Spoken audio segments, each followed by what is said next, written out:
Welcome to the Insurance Agents and Brokers Podcast. Hello, and welcome to the audio version of Claire-ification. Claire-ification is a bi-monthly guidance column in IA&B's primary agent magazine and is written by Claire Pantaloni, IA&B Vice President of Advocacy. The question posed for the March 2025 column is, our agency's phone system can record phone conversations. There's a message for incoming calls that the conversation may be recorded. Is there a requirement for outgoing calls also?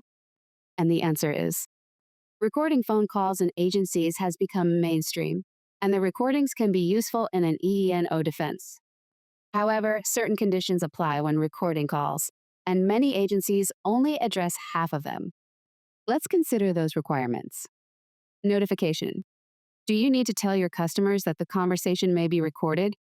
Yes. For our 3 states, i.e., Pennsylvania, Maryland, and Delaware, the answer is yes.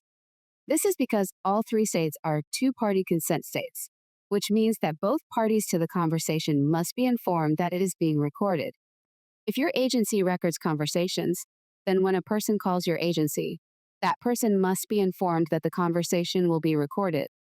You can do so by simply having a message in your automated attendance line stating that the call may be recorded for quality assurance purposes, or something to that effect. If the call is answered by a live person, the message should be given then. Consent. Once they are notified, do you need to request explicit consent before recording the conversation? No, not really. In our 3 states, consent can be implied by the person's actions. In other words, when you initially notify individuals that the conversation may be recorded and they decide to stay on the line, the law considers that the individuals have consented to the recording. What about outbound calls? The duty to notify individuals that the call is recorded applies to all calls, not just inbound ones. While it may seem awkward to start an outbound call with the fact that the conversation is recorded, it is actually the way to comply with the requirement.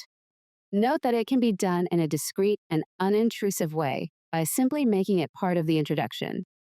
For example, this is John Doe with the ABC agency calling on a recorded line. I will add that of the hundreds of calls I receive, only once did a member start the conversation that way.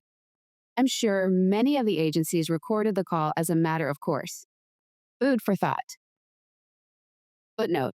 The majority of states are actually one-party consent, which means that as long as one of the parties taking part in the conversation knows that the conversation is being taped, the recording is permitted.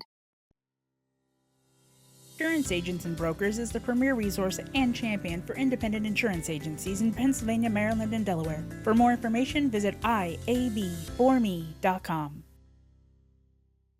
This is not a legal opinion and should not be relied upon as such. The intent is to provide general background regarding the topics discussed, not to provide legal advice. Producers and agencies should consult an attorney regarding specific situations and questions with respect to the topics covered. Neither IA&B or any of its employees shall be responsible for any errors or omissions regarding any statements, nor any statutes, regulations, court rules, and/or government documents cited.